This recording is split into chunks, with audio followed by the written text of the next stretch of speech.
Quem vem para o Rio de Janeiro e vai ver a cidade lá de cima do Cristo Redentor, passa por um lugar chamado Paineiras. Tá lembrado do Hotel das Paineiras, onde a seleção brasileira se concentrou na Copa de 70? Então, é aí. Esse lugar, que já foi a reserva real de caça de Dom João VI, hoje é um local de lazer super movimentado nos fins de semana. O pessoal vem pra cá tomar banho de rio, caminhar, passear de bicicleta, andar de patins, correr. Pé de quê de perto, quero ver que fruta da cadê, que flor, que cor, saber terá sabor. Paineirão, pau, Brasil, pé de quê vermelho, verde, que te quero ver qual é, de pé na terra até caber na tela da TV. Pé de quê? Paineira é uma árvore. A mais conhecida aqui no sul é essa ali, ó. A paineira rosa. Ela floresce de dezembro a maio. E tem uma flor linda, que vai do rosa ao lilás. Aliás, tem gente que diz que é impossível encontrar uma árvore com a flor do mesmo tom da outra.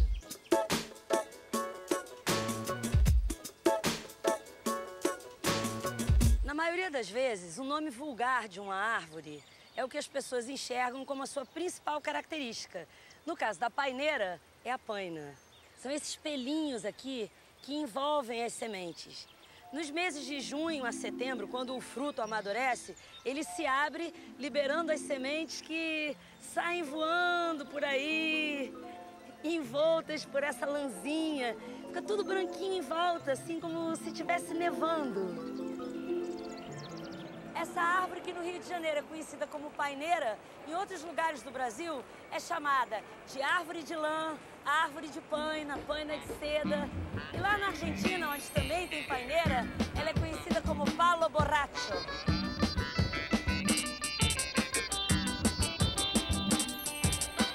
Aqui em Minas Gerais, a paineira também é chamada de barriguda, às vezes de gordo. Porque nas regiões mais secas, ela vai acumulando água no seu tronco e vai inchando, criando aquela barriguinha de chope.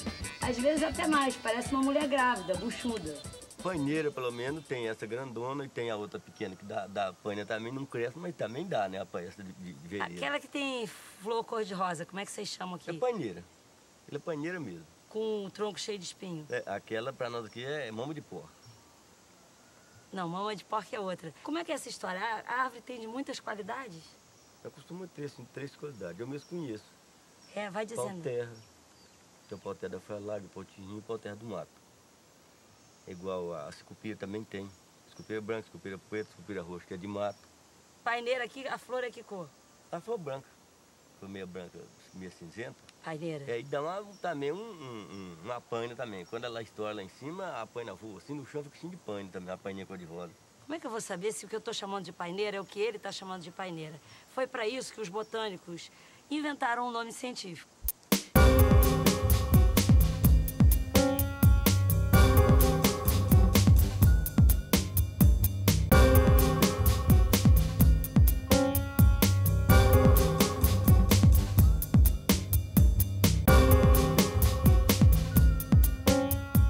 Sabe por que é bom saber o nome científico das plantas? Sabe para que serve? Não é só para você poder tirar uma onda, parecer que é muito culto, muito chique. É que mesmo sem conhecer a planta pessoalmente, você sabendo a família, o gênero e a espécie, você descobre um monte de coisas sobre ela. Por exemplo, quando você descobre que o bambu e a grama são da família das gramíneas, você fala, não é possível, o bambu desse tamanhão e a grama são parentes, são primas muito próximas. Essa folhinha eu peguei aqui da grama, essa daqui lá do bambu. Olha como elas são parecidas. Sabe aquela grama que vai crescendo que você ficou com preguiça de cortar? Pega ela de pertinho e olha, é igual a um bambuzinho. O nome científico de uma árvore, ou melhor, de uma espécie, para falar como os botânicos, é sempre em latim e composto de 2 palavras. A primeira palavra designa o gênero a que essa espécie pertence. No caso, corízia. A segunda palavra fala de alguma coisa especial que ela tem. Nesse caso, flores lindíssimas. Por isso, especiosa, que em latim quer dizer bonita, elegante, graciosa. As 2 palavras juntas dão o nome da espécie. Corízia especiosa, a nossa paineira rosa. classificação botânica dividindo as plantas em família, gênero e espécie surgiu no século XVIII. Mas desde Aristóteles já se falava em gênero como um conjunto de organismos parecidos, de coisas parecidinhas. Mas foi o Carolus Linnaeus que definiu o que dali para frente ia ser o sistema de classificação da natureza. A grande novidade que ele trouxe foi que ele agrupou os gêneros em famílias, as famílias em classes, as classes em reinos. Nós, por exemplo, nós passamos a ser do reino animal, da classe dos vertebrados, da família dos primatas, do gênero Homo e da espécie Sapiens. Com isso você sabe que eu sou um animal, que eu tenho ossos, que eu sou parente do macaco, mas sou bem mais sabida. Linneu era médico e conhecia muito bem o uso das plantas medicinais. Como outros cientistas da sua época, ele estudava teologia natural, que era uma matéria que permitia ao estudioso compartilhar da sabedoria de Deus, entendendo como ele organizou a sua criação. É mole? No sistema reprodutor das plantas, ele encontrou o princípio comum capaz de explicar todo o sistema da natureza. Ele fez até algumas incríveis comparações entre o sexo das plantas e o amor humano. Olha só o que ele escreveu em 1729. As pétalas das flores servem de leito nupcial, esplendidamente adornado pelo Criador, com véus tão majestosos e perfumes de aromas tão suaves, que ali os noivos podem celebrar suas núpcias com toda solenidade e encantamento. Para os botânicos, a coriza especiosa e várias outras paineiras que a gente falou há pouco fazem parte de uma grande família que vive espalhada pelo mundo, a família Bombaceae.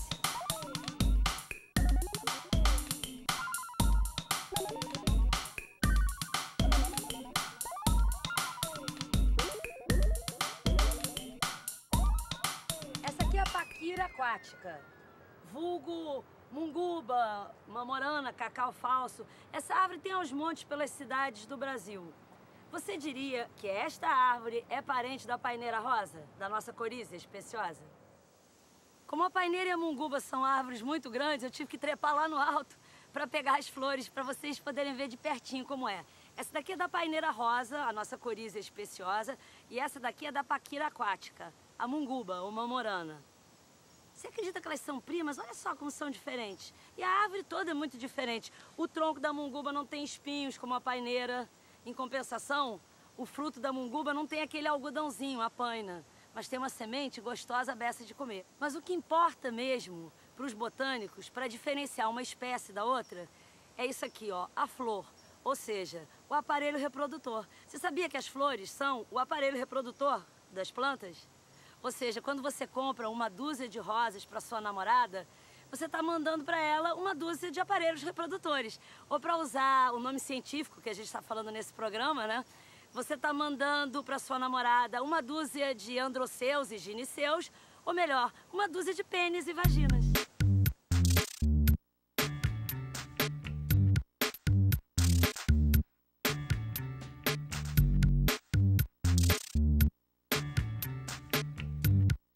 Ainda bem que hoje em dia a gente já pode falar pênis, vagina, e quando as crianças perguntam como é que nascem os bebês, de onde vêm os bebês, todo mundo explica direitinho. Quando eu era pequena não, era a maior enrolação.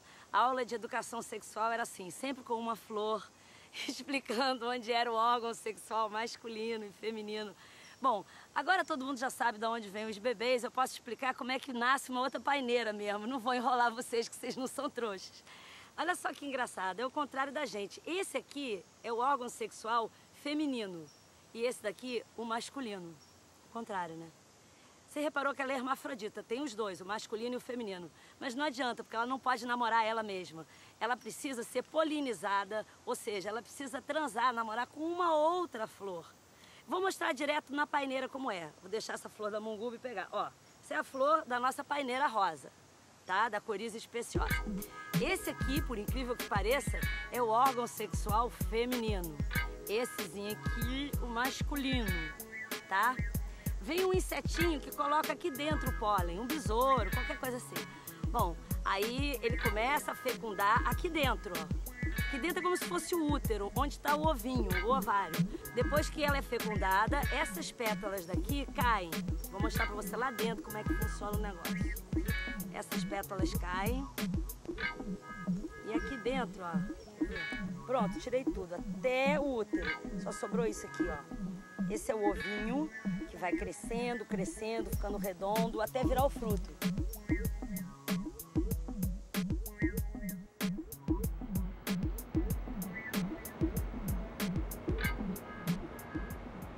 Agora, se você estiver andando na rua e encontrar uma árvore que você não conhece, quiser saber o nome, o sobrenome, ou seja, o nome científico dela, aí só um botânico pode te ajudar. Socorro, o que tá acontecendo? Socorro, tem algum botânico aí? Socorro! Parece filme de Batman. Esse aqui é um herbário. E esse aqui é o Gustavo Martinelli, que é pesquisador justamente em botânica, por isso que ele está aqui.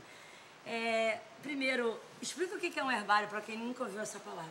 Bom, um herbário é uma coleção de plantas secas, desidratadas, que são, na verdade, testemunhos da flora, da vegetação, das espécies que existem em determinados lugares. Os herbários hoje representam um acervo da diversidade brasileira, por exemplo. O herbário do Jardim Botânico é um dos mais importantes aqui do Brasil. É antigão. Ele acho que data desde as primeiras coleções de 1887. Então, desde esse período, nós estamos acumulando e guardando esse acervo que é extremamente precioso. E precisa ser esse frio incrível? Precisa. O herbário precisa de alguns cuidados, porque o objetivo é guardar isso por um maior longo período possível. E para evitar contaminação por insetos, por fungos, por opção de coisas que podem deteriorar essas amostras, muitas delas muito antigas, de coletores clássicos, a gente precisa de baixa umidade, baixa temperatura e um trabalho de manutenção constante, de limpeza, de desinfecção. Tudo que não tem aqui no Jardim Botânico, né? Baixa umidade, aqui é o lugar mais úmido do mundo. Baixa temperatura, o Rio de Janeiro é uma das cidades mais quentes do mundo. E explica o que é uma essicata? Bom, essicata é a amostra em si. Ela é constituída de uma parte, um ramo da planta, um pedaço da planta que tem a flor, que tem as folhas, que tem as características e que tem as informações básicas, que é a procedência, a origem, o coletor, a data, de onde ela veio e como ela foi encontrada na natureza, suas cores, as cores das suas flores, enfim. Isso é que se caracteriza uma essicata. Tem uma descrição do lado, porque quando fica velhinho, fica marrom, dá pra ver a cor da flor. Exatamente, aí você vê pela descrição como era a cor daquela folha, como era a cor daquela flor, das peças da flor. Mas qual é o pedaço mais importante para você saber quem é aquela planta, qual é a família? Para a classificação das plantas, o mais importante são as flores. Por quê? Porque todas as descrições, toda a taxonomia, toda vamos dizer, a ciência de identificação de plantas é baseada na morfologia da flor. São as flores que separam as famílias, os grupos de plantas. Então é pela flor que a gente consegue exatamente classificar com precisão uma espécie. E a coriza especiosa? A gente está falando da paineira e está ensinando que toda árvore tem um nome científico para não virar uma zona, entendeu? Exato. Então, eu queria saber onde elas moram. Acho que elas essas estão amostras. Aqui. Então vamos procurar. Nesse herbário. Achou a amostra de paineira? Achei, olha aqui. Coriza especiosa. Coriza especiosa. Aqui tem uma amostra. Aqui o material já é uma amostra que tem praticamente 7 anos, já está começando a ficar toda marrom. Já não tem a coloração rosa que a gente encontra nas flores. Então, uma paineira tem flores de vários tons de rosa. Aqui ela vai ficar com vários tons de marrom ou isso fica igual? Vai ficando de vários tons de marrom. E o que é importante é ter essas informações. Ó, essa amostra aqui provém de uma árvore com 16 metros de altura. O tronco assim, as folhas são dessa cor, o pedicelo é amarelado, os botões são verdes. Enfim, tem toda uma descrição que dá todas as informações que o material perde ao ser herborizado, ou seja, ao virar uma essicata. E foi coletada por essas pessoas, data, e foi determinada por um especialista. Daqui a pouco, o Gustavo vai ensinar pra gente como é que você faz uma essicata, como essa. Ó, essa daqui é uma das mais velhinhas, mais ou menos de quando? é do início do século, acho que provavelmente... Início do século XIX. 19, exatamente. 1800 e pouquinho. 1800 e pouco. Então, o Dom Pedro também comprava de outros coletores, e aí a coleção está aqui. Esse aqui é um trigo. E aqui em cima, a gente está falando em nome científico, está dizendo o nome dele científico. Aqui eu não consigo entender nem o que está. Monocotiledôneas. Como é? Fala aí. Monocotiledôneas. Monocotiledôneas. Família gramínea. Essa família aqui, ó, das gramíneas, eu já apresentei para você nesse programa. Lembra que eu mostrei como um pedacinho de grama era igual a um bambuzão? Então, o trigo também é dessa família. Quem mais? Diz aí. O trigo, o bambu, o arroz, a aveia, é uma infinidade de plantas, é uma das maiores famílias do mundo. Quer dizer que a família das gramíneas na botânica é mais ou menos como se fosse a família Silva, né? É, Silva. E Silva? Falando em nome científico, como é o nome dessa aqui? Vai me dizer que é paineira, por favor, nem barriguda, nem esses nomes. Como é o nome dessa aqui? Orízia especiosa. O Gustavo agora vai ensinar pra gente como é que a gente pode guardar uma planta. Ela não precisa durar tanto quanto essas do Dom Pedro, mas, sei lá, é bacana, quem sabe você mostra pro seu filho ou pro seu neto como era aquela árvore que tinha embaixo da sua casa, onde você fez muitas travessuras. Eu acho que guardar e fazer uma amostra, uma essicata, não tem um valor só botânico, tem também um valor sentimental. Já pensou que bacana? Como aquelas moças românticas que guardam uma rosa que você ganhou do namorado, ou uma camélia no meio de um livro de poemas, você pode fazer o seu próprio herbário. E, por exemplo, se você namorou muito naquelas férias embaixo dessa paineira, você leva um pedacinho e guarda, e aí o Gustavo vai ensinar como é que a gente faz a essicata. A gente tem mais ou menos um tamanho padrão, que é esse padrão da essicata. Então a gente pode fazer uma amostra da seguinte maneira. A gente tem que deixar o material muito bem arrumado, dentro de uma folha de jornal, ou de um papel que possa tirar a umidade das flores. Absorvente. A gente prepara as folhas para que tenha os dois versos, já que o material depois fica, vamos dizer, chapado numa folha. Então o pesquisador pode ver a parte de baixo da folha, a parte de cima da folha, e depois fechar ela com muito cuidado. Colocar ela entre duas prensas, vamos dizer, que pode ser 2 pesos, 2 grandes livros. Isso aqui pode ser catálogo de telefone, enciclopédia, caixote, Exatamente. Qualquer coisa pesada que tiver na sua casa. São 2 pedaços de madeira, né, que são amarrados. Isso você faz antes de secar, com ela assim ainda... Antes de secar. Tem rinha. É. Essa é uma coleção muito legal para você fazer. Como tem gente que faz coleção de chaveiro, de selo. Já pensou você colecionar todas as árvores que você conhece? Agora, então, com o programa, todas as árvores da sua cidade, ou então todas as árvores da cidade onde mora a sua avó, que você foi nas férias. Isso deve ser seco, pode ser seco ao sol, e sendo que quando é seco ao sol, deve-se ter o cuidado de todo dia trocar esse jornal por um jornal seco. Aí tem que trocar o jornal todo dia, até você olhar que ela tá sequinha, entendeu? Que aí não vai dar bicho. E não deixe de anotar que aquela era uma árvore que você namorava embaixo, porque senão é apenas uma amostra sem informação. Ah, e se você quiser mandar para um botânico ou para sua professora no colégio uma árvore que você não conseguiu identificar, você tem que coletar um galho que tenha folhas e flores, principalmente a flor. E a descrição, você tem que botar, o Gustavo vai dizer tudo, o seu nome, quem sabe até você vira um cara famoso desse tipo Fomárcios, né? Um Brasil.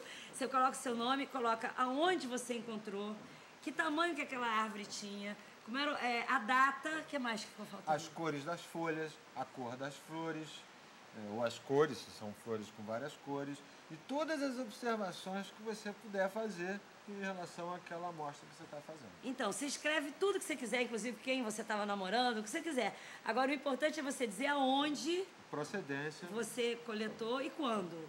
Isso é importante. Bom, vamos embora, vamos deixá-las aí, tadinhas, no frio.